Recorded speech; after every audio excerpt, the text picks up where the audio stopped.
to the music scene, showing lots of love for the community. With great advice, I know who I should go see. So all around town radio. It's the radio show. Mr. We're Robinson. here today live. It's a nooner here at All Around Town Radio. And man, we're going to talk about one of my favorite days of the year, by the way, during this interview. It's going to be a lot of fun. And I am glad to have these guys on with me today. I'm going to welcome to the program. We have Robert and Scott from the Oscar Wildes. How you doing, fellas? What's up, internet people? How are you, man? You good? We're great. It's great to have you with us today. And we're going to talk a little St. Patty's today as well. Isn't that fun? Like I said, one of my favorite holidays of the year, where everybody's Irish on one day out of the year. It's the only holiday. we call it the High Holy Days. The High Holy Days. All right, there we go. You've heard it here first. So let's chat about the Oscar Wildes. The people that may not know you guys and are now going to know you because we're worldwide internet here. We have people in Bangladesh that watch this show. So let's chat a little bit about what inspired you guys to get together and start making music. Yeah, I mean, I moved to Cincinnati just a few years ago, and Rob kind of stalked me for a little bit. Yeah, we're both transplants to Cincinnati. We're from far away, magical places. Scott here is from northern England and Northern Ireland, beautiful Emerald Isle. People that in the Midwest just dream about. I'm from New Jersey. We dream about that too. So yeah, we're more Irish than that, does it? so we ended up here basically to take your women, Scott. We both got lured in by the sirens of the Midwest. So we both have Cincinnati wives and ended up here and steal your jobs. And so, yeah, I played in an Irish band in New Jersey. Scott's played all over the world with his music, and we both end up here in Ohio. And basically, I had my when I first started playing out, I kind of noticed on the St. Patty's Day that not a lot of people were playing St. Patty's Day music. It was everyone was just playing the same music they always play, but just drunker. So I was like, maybe there's a market there. Maybe there was a couple of bands doing it. But so I thought I was going to be the Irish guy, Scott. So I worked up a couple Irish tunes. And I sat in with Lee and Seven at the Anderson Hap House. This is like three St. Patty's Days ago. I think so. Yeah. So I did a couple. It was passable. It wasn't great. And then as I'm leaving Anderson Tap House, Ronnie Vaughn is coming in, and he's like, "You got to see this new guy." I'm almost like worried. He's really good. And then off of corner of my eye, I see this guy, translucent skin, shocking red hair, tight trousers, and he walks into Anderson Tap House. I'm like, "Huh, who's that?" And he gets up there, and he does killer. He's got the accent. Got the look. I was like, well, I'm out of a job, and I hate that guy. So I kept an eye on him, just because he was doing solo stuff. And then it's got to be like 6 months later, I saw a video of him getting kind of with some other people, and so I immediately accosted him the next day. I was like, if you're looking for a band, I got a band. So the Lost Celts were an Irish band in town, and they had disbanded, and so I knew Denise and Tom from the Celts, and Denise is probably the hottest Irish fiddle player in town. She's fantastic, 100%. She's awesome. So I was like, Scott, if you want to do a band, I got the people in Cincinnati to do it. So we got together at MVPs. Denise and I jumped up with Scott on a gig, and we started trading song lists, and like our influences were the same. What we liked to play was very similar, and we just started from there, and we've had a fantastic time. So how long has that been then? Just a couple years? No, it was November of last year. November of November. last year. So we're just a year and a It's couple months a old. year and a bit old. Yeah. But yeah, it was Okay. one of those things that just kind of flowed really quickly. We ended up playing like maybe a 45-minute set together without having really met each other. Yeah. Scott, can you say 45 a couple times for me? 45? I love this guy's accent, man. I do. I mean, I could listen to you talk all day. Trust me. Subtitles or Yeah. anything across the. If you I could put talk like that on St. Patty's Day to every friend of mine, I'd be so happy. I would. It's great. It's great. That's the thing too with Scott. There's a sense of authenticity to it because it is his culture, and he's got that great sexy accent. So it pulled everything together really nicely. So let's talk about Irish music for a minute because it's always, I was a fireman for 35 years. Every fireman's Irish, they say they are, but we loved the St. Patty's celebration, and we gathered every year, retired people, people on the job, and we went to a place called Flanagan's Pub in Dayton, and he always had Irish bands, Finnegan's Isle, and those kind of bands that were up here in the Dayton area. And then, as you said, I started noticing that everybody thought Wagon Wheel was an Irish song by the time the rest of these bands started taking the stage. That it's just ridiculous because there is some really good Irish music or Celtic music and those kind of things out there, both sides of that. And, how do you describe that to people who don't really know? Maybe they've never been to a St. Patty's celebration. How would you describe that style of music? The style of music, it's a weird. It has elements of like folk, punk, everything. It typically the songs were written as like rebel songs, so it's like an early form of punk music, and something kind of screams out to me like this anti-establishment sound, being quite mellow and quite kind of relaxed at the same time.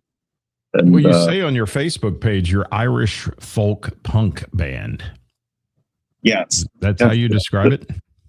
Yeah, definitely. It's and I do think quite a lot of Irish music, the traditional tunes, they are typically, anti-establishment. They've got like that punk element, and it just, it kind of sang out to me as a kid. And I've never been in a band that did that kind of music.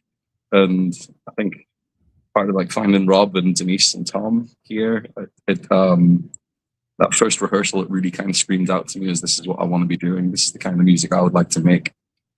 Isn't Irish music married with dancing too? I mean, it seems to be every time you hear an Irish song at any event, festival, all that, everybody's up dancing to it, and some of them are Irish dancers and some are just white people with no rhythm, but it happens. And how's that marriage with the dance go together?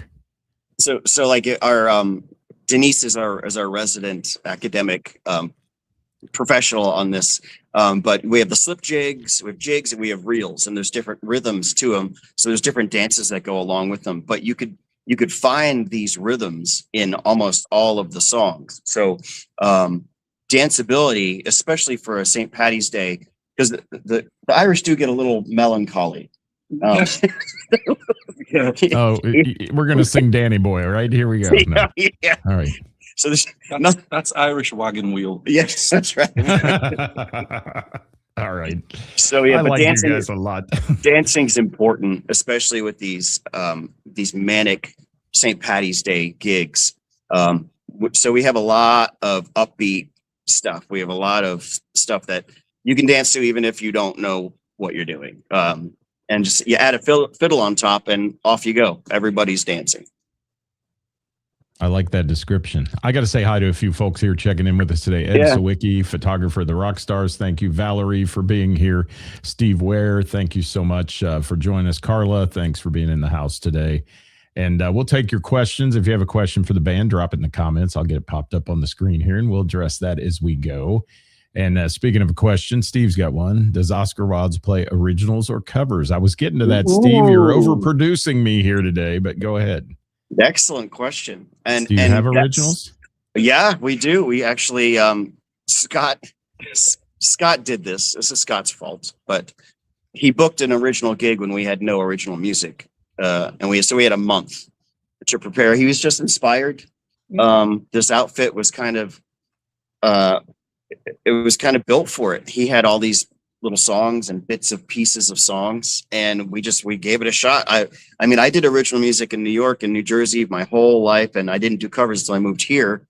And I never thought I'd go back to originals, but they're really good. They're great songs, and so we did six, five or six. We have 5 or 6. We went down to my friend's studio in Nashville in December, and we tracked them. So we're in the process of mixing them. But they're right. They're right in the same vein of like Flogging Molly or the Pogues. That's most of our influences, and a lot of things they do is a lot of traditional reels and jigs as far as the melody. You'll find those in traditional Irish music, but then they drop it on top of these new contemporary punk songs. So you'll find like Drunken Lullabies is a specific jig or reel, or a lot of the popular Irish punk, they have traditional reels on the fiddle parts. So we're kind of doing the same thing. We're pulling different reels and different stuff from the traditional songbook and adding them into our own original songs. Well, is this a collaborative process for writing between all of you, or is there a specific person in the group who really sits down and pins these songs? So I typically, I'll write lyrics and, kind of melody lines, guitar parts, things like that. And like Rob's like a Swiss Army knife when it comes to music. So I send everything through Rob first. We WhatsApp kind of songs towards each other and ideas towards each other. And he'll tell me what needs looking at, and then I'll look at it again, send a second version over, and then it usually ends up with the band, and Rob's got some kind of fiddle part for it, and it kind of came together pretty quickly, didn't it? It's a very comfortable working relationship, and we have similar non-Irish, like if we look through our song list of songs we play, we're like, oh, Iron Maiden, Rat, there's a lot of stuff that's in our collective upbringing that we kind of reference. That's when working on our first song, I was like, Rat does this really neat thing where they add a little bit here, or they take something, like I thought we were getting to the chorus too quick. So I referenced a Rat song and I sent it to him. I'm like, do something like that. And he did, so we have this, it's cool. We get to pull influences from all over of our upbringing. So it's been a lot of fun to work on original music. The thing is, we found out like a year after that first meeting on St. Patrick's Day that we'd kind of followed each other around to concerts. We've all been like to see Colin Hay and like Father John Misty and all these weird musicians together. We were at the Colin Hay concert at the Taft together where we didn't know each other. He's so good. I love Colin Hay, man. I do. I love Colin Hay. And that goes back to the storytelling part, which is Scott is actually, he's very good at. And watching Colin Hay get up there and tell the story behind the songs was just fascinating. So we don't get too talky, but it is nice to hear a little bit of context when you're playing the original stuff. I love that. I do. I love the story behind the story, because the song tells the story, but you got to tell a little bit about what drew you into writing that. And Scott, that brings me to a question for you. Do you have any rituals or routines when you're writing music that you get in the zone, or do you have something you do? I've got weird little superstitions almost. I only write at night. I can't write during the day.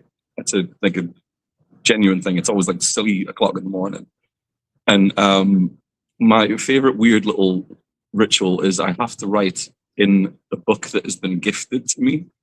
And I found that if I buy the book to write in, it never makes any sense.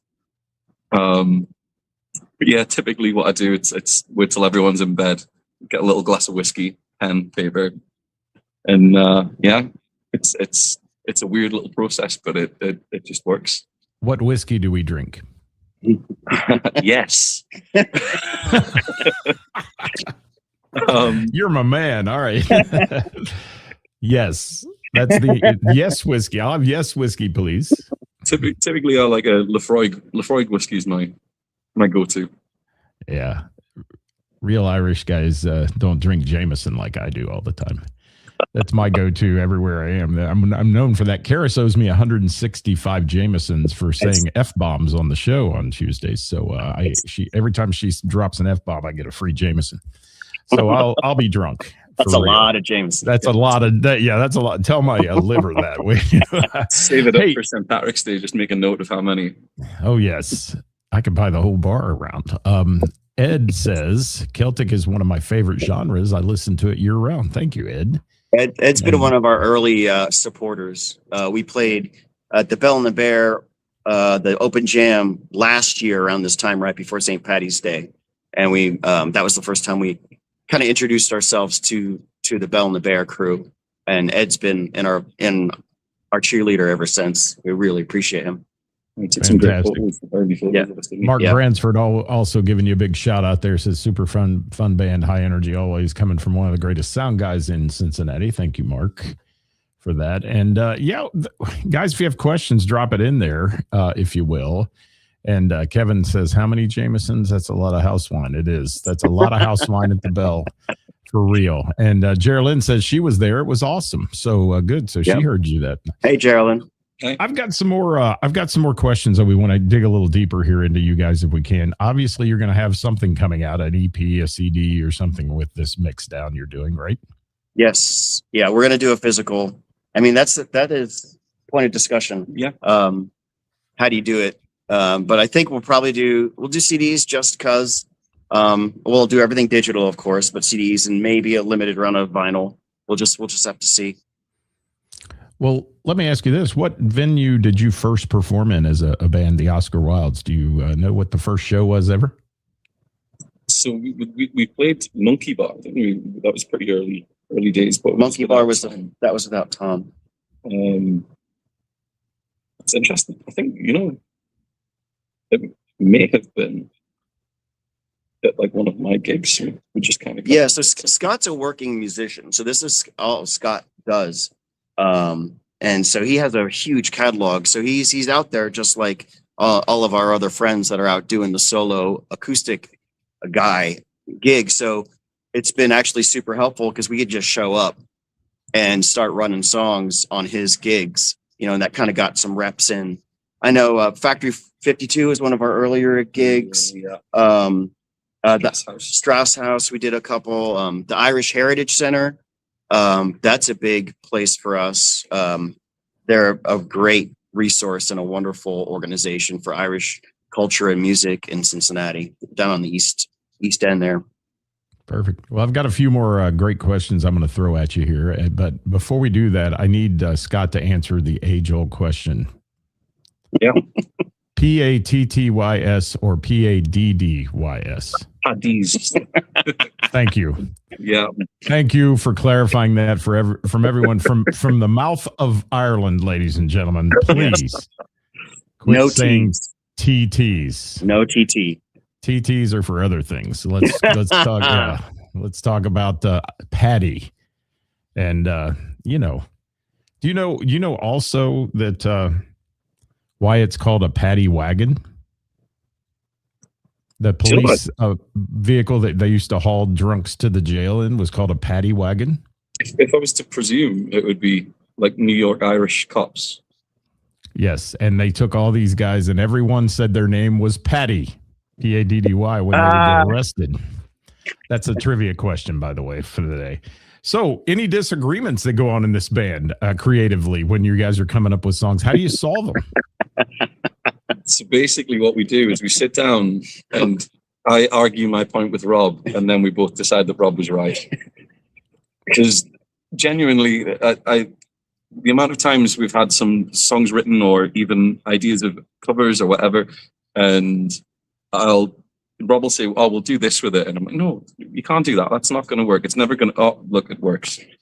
And like the guy is genuinely genius when it comes to music. He can kind of take things apart and look at them a totally different way. You're not the first person to ever say that in my presence either. So Rob, you come highly recommended. I appreciate that. I love music, and I'm not the creative, but I've always been the force behind the creative. My whole life, I've always found a creative person that I can partner up with and basically, take his stuff to the next level. So I enjoy.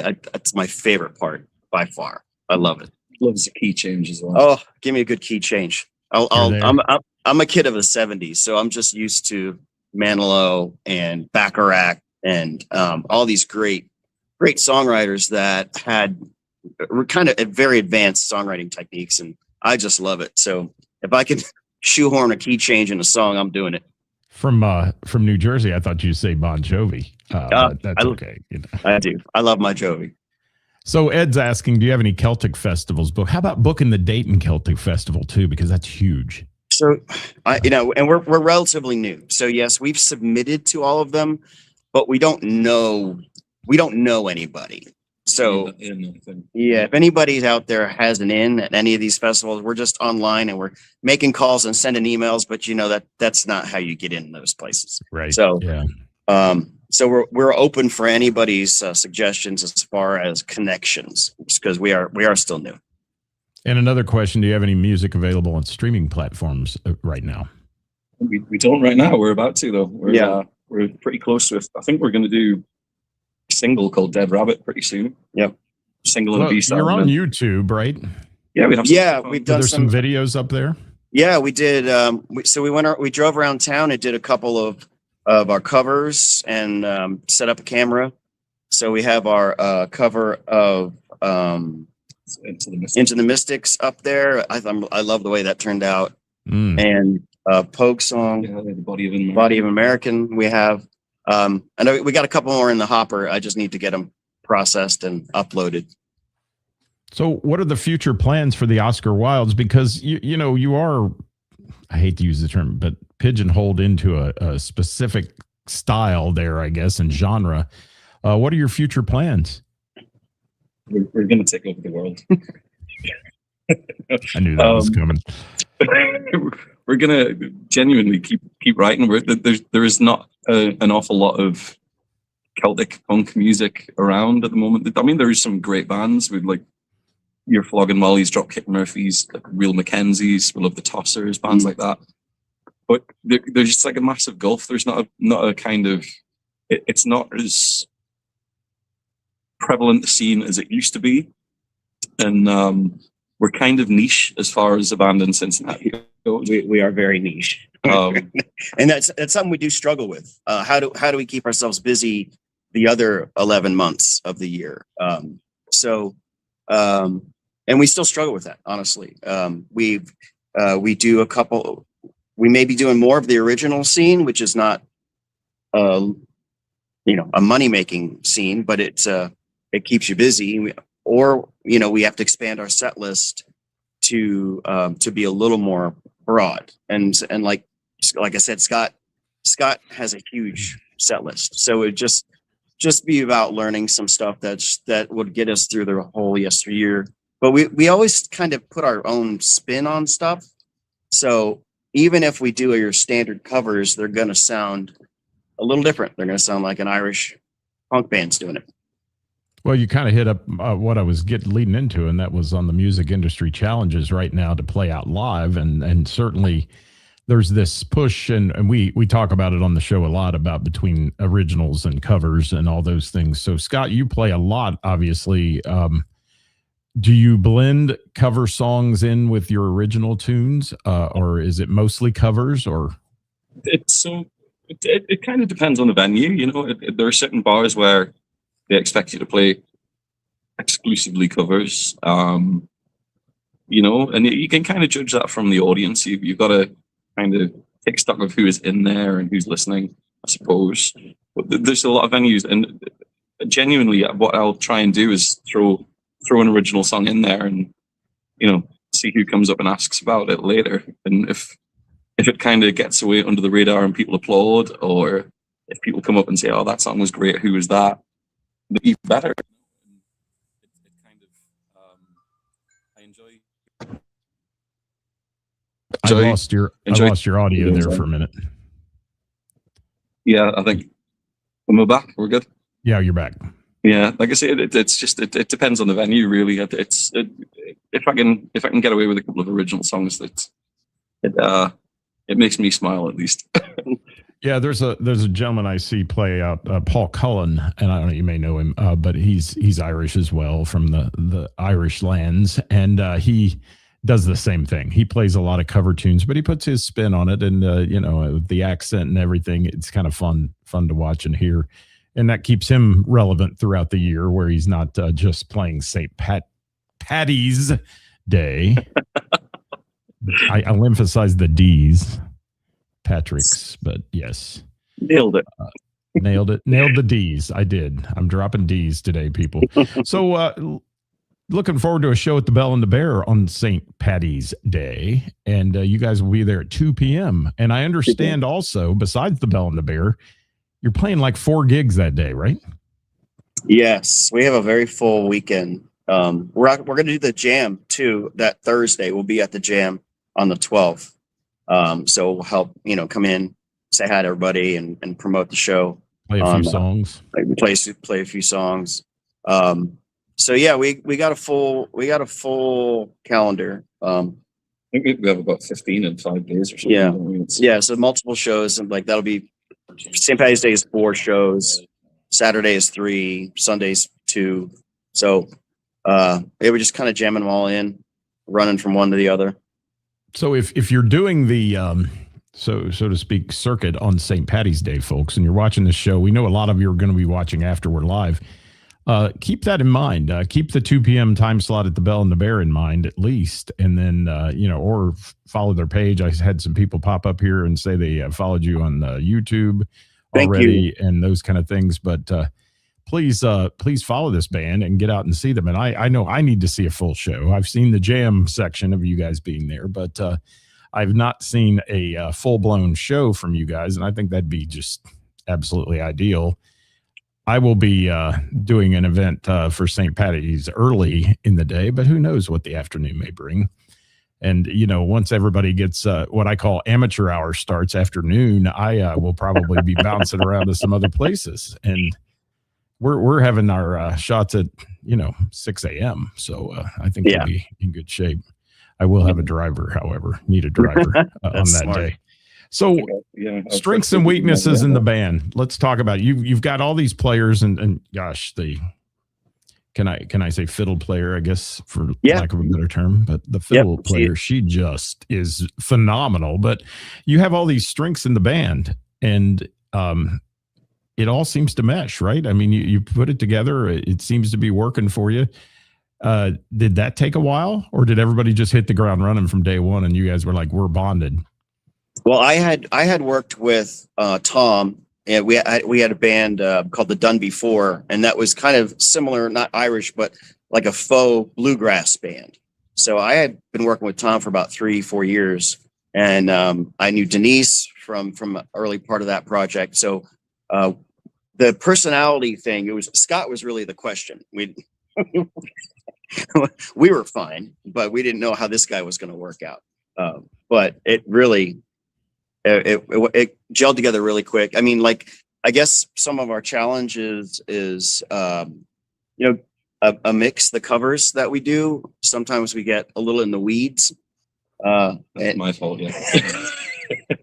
So especially, we're already doing some niche stuff, and we're throwing originals in there. So my argument is let's throw a couple hits in there for the rest of everybody.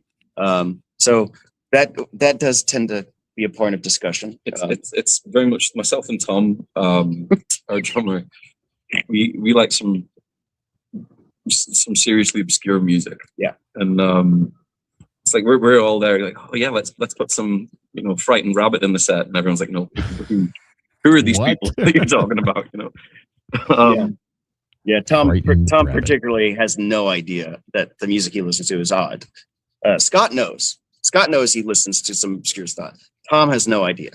It's just like if 12 people listen, it's like a #1 hit in the Tom Millard household. But that's why I love him. So that's a little bit of a sticking point. I mean, we would like to expand the instrumentation. I think we are missing either a mando player, mandolin, or what's the other one? What, Bazooki? No, Didgeridoo? Do we have a didgeridoo? what's the little one? Constantina. Concertina. Constantina. Yeah. Or accordion. But we have both Scott and Denise play the whistle, so we've started to add the whistle in, and so that's been super cool. That's a very Irish sound, and so we've been adding that into some of our originals and some of the covers. So that's a lot of fun. Even Bowron as well. Bowron, yeah. The drum percussion. So we're messing around with the instrumentation a little bit, and even having Tom pick up the guitar and Scott pick up the whistle. So just kind of switching up the instruments a little bit, just to give it a little more depth and a little more variety.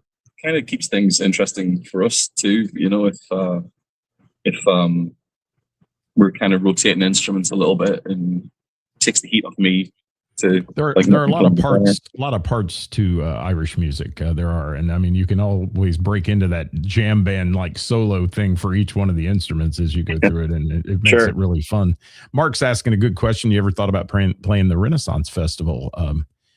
Out there near it's in Warren County over here by me, but it's a great festival, and that's one you ought to submit your name to, because you'd be absolutely perfect. Yeah, absolutely.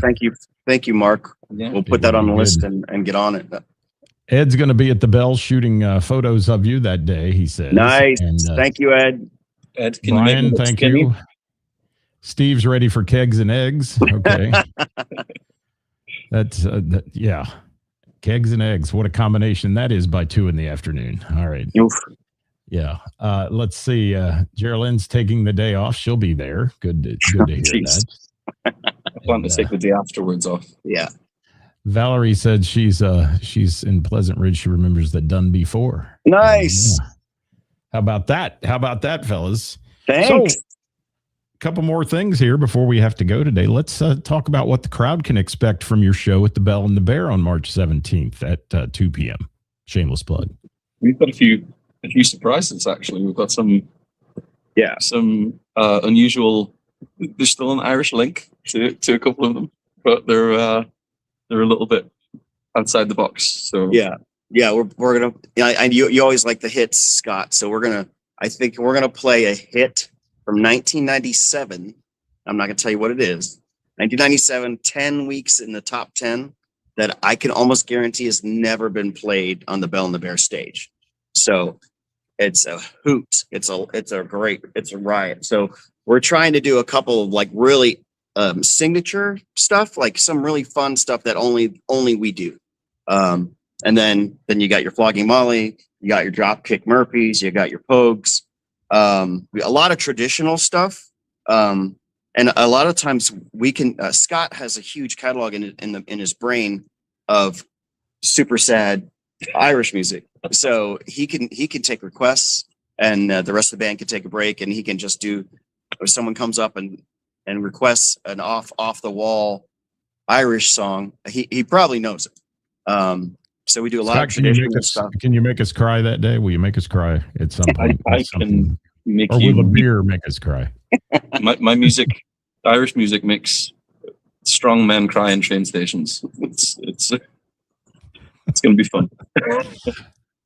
I love it. You know, I've some friends that play in a band that is kind of a country / bluegrass band, and they do a version of Madonna's "Crazy for You" in bluegrass. Do you guys ever turn a hit song into an Irish song? Yes. This is our. We've done.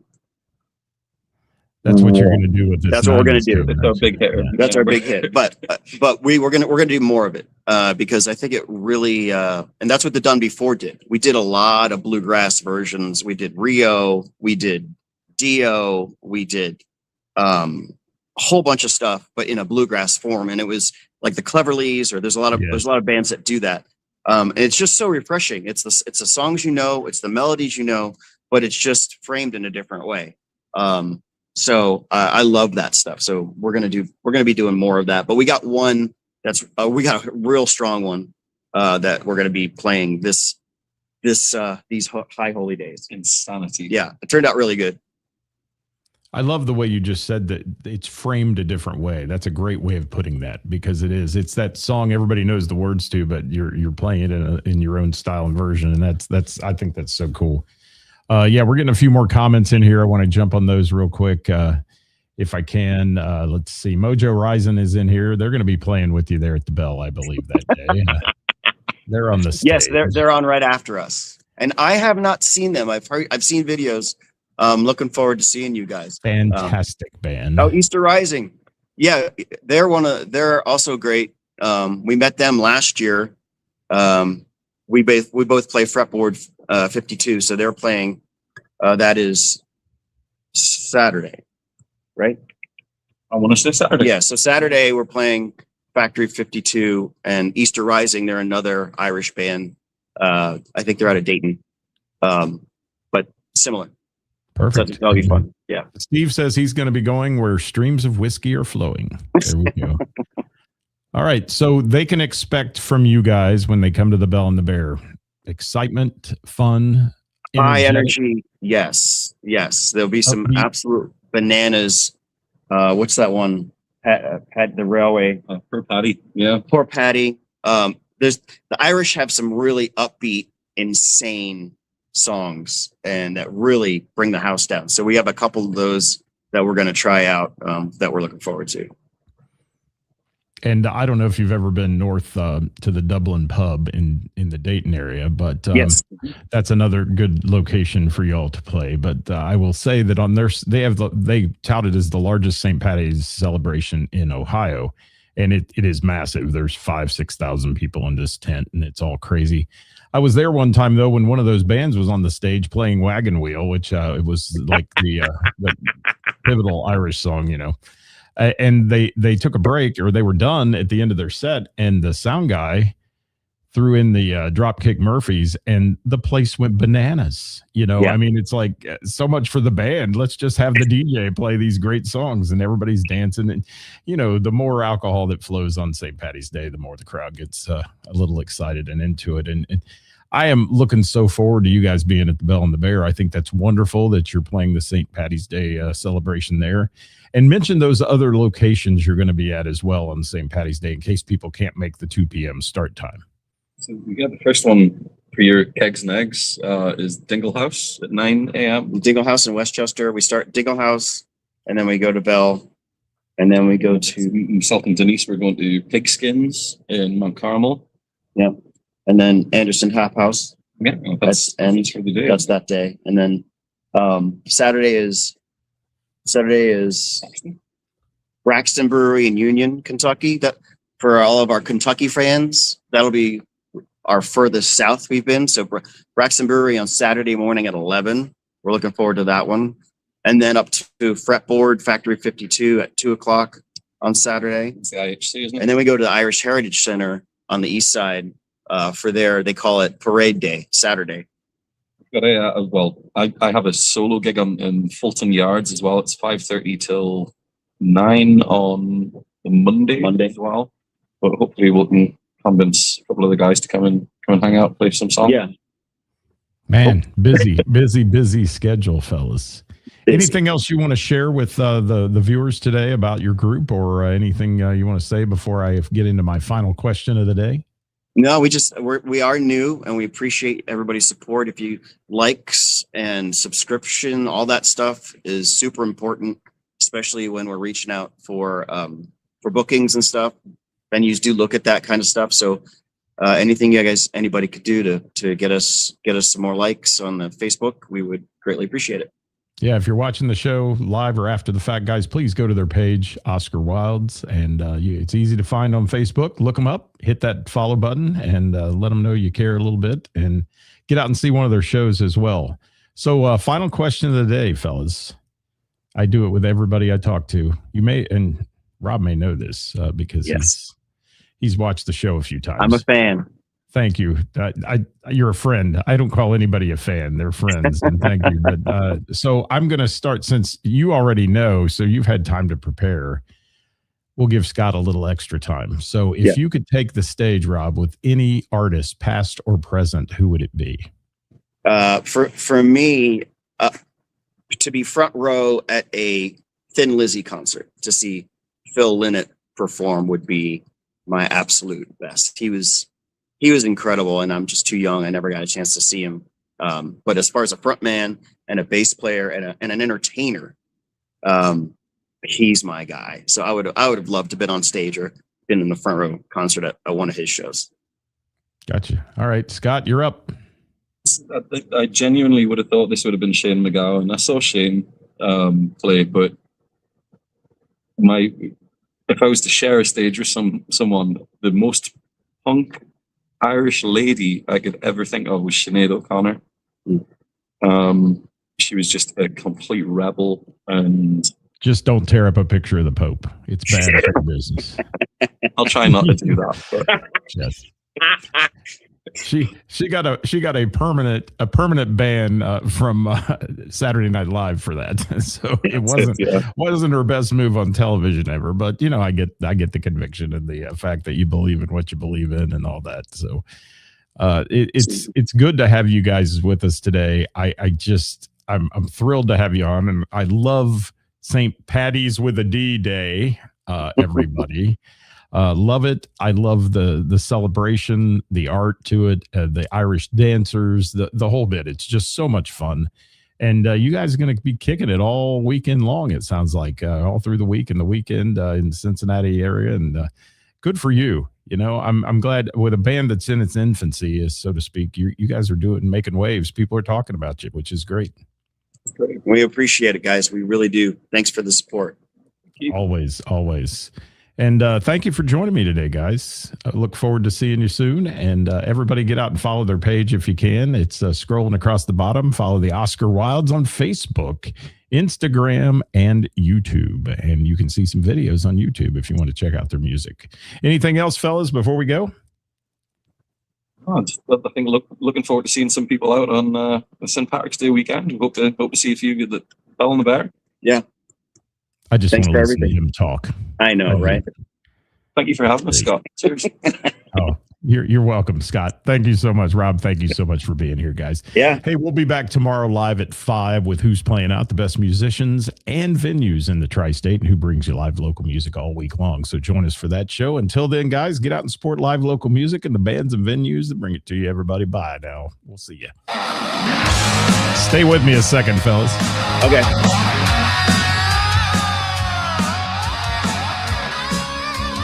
Thanks for the comments, Steve. Thank you, Carla, for all your comments. And she likes Thin Lizzy, too, she says. Yeah. There we go. I like Thin Lizzy. And they did a lot more than Boys Are Back in Town. Oh, my gosh. Their catalog is incredible. Yes. It is. For real. Thank you, Ed. Appreciate you. He says you guys are awesome. Ed's a big fan, I can tell. Yeah, Ed Sawicki's a huge fan of you guys because he's been pretty animated on the show today with his comments. So. We're big fans of Ed. We're big Ed fans. He's fantastic. Who isn't? I mean, he actually came to my kid played over at Bell and the Bear at the teen night, and Ed came over and did pictures. It was really awesome. Yeah, Ed's a good dude, man. He's made a lot of people rock stars from the photos. He really has. Yeah, we don't look that good. No way. All right, guys. Thanks for watching. We'll see you next time. We out of